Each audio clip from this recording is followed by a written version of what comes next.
are planning a strike this weekend as the city hosts one of its biggest events of the year, the Formula One Grand Prix. Joining me now is one of the women behind this event. Melina May is a Montreal-based sex worker and the co-founder of the Sex Work Autonomous Committee, and she joins me now from Montreal. And Melina, tell me a little bit about why you decided to start the committee and organize this strike.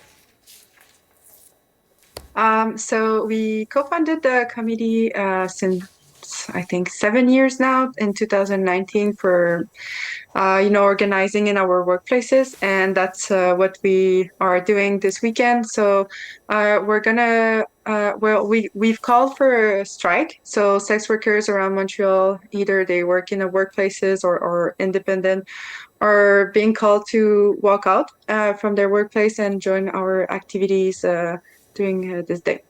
And why strike during Grand Prix weekend? So the moment is strategic because it's one of maybe the more profitable moment in the industry. Well, for bosses. So in strip clubs and in massage parlors, there's like more client coming in. So what we wanna do is like kind of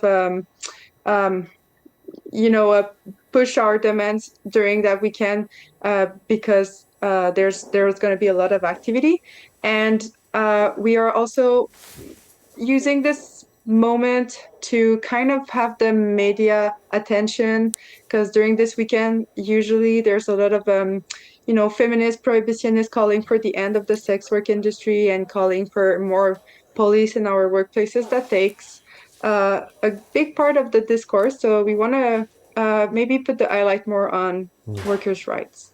And can you explain a little bit about the Canadian sex work industry to our viewers who just may be unfamiliar on how it works?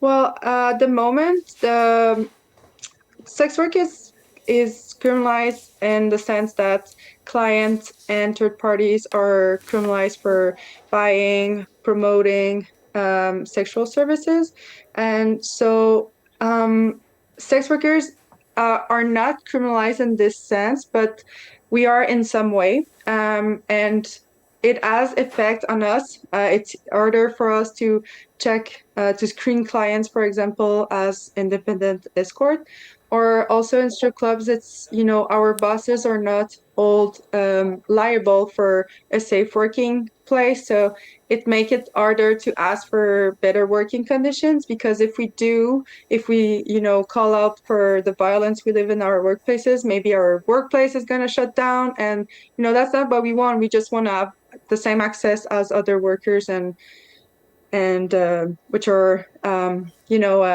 protection, and we want to have the same mechanisms that all formal labor industry have to make their workplace safer. And since strippers are not employees, but rather independent contractors, many of those striking will not be paid during the strike, right? What have you heard from those who are striking this weekend regarding possible job repercussions? Well, it's for sure, striking is always a risk taking. Well, at CATS, we gathered money. We did a raffle for a strike fund, because we're not a formal union. We don't have this money, so we gathered money, and hopefully there won't be too much consequences. For example, workers or colleagues that are going to be fired. Hopefully that won't happen. But what we say is that, striking is always a risk, but we think that striking is also historically it has been the most effective strategy for workers' rights struggles. So it's usually a pretty effective strategy. So we're trying that. And finally, what are you and the group hoping to achieve with this strike at the end of the day? Well, for sure, our demands we have 3 demands. I don't know if we're going to reach them at the end of the weekend, but the first one is the abolition of the bar fee. So that's an amount that strippers are paying in clubs to work, and we think that we shouldn't pay to work. We should actually be employee, and not just only strippers, but also massage parlors and other precarious field in the industry. And with this status, we would, have the same protection as workers, as I said, unemployment, paid leave, all that you benefits.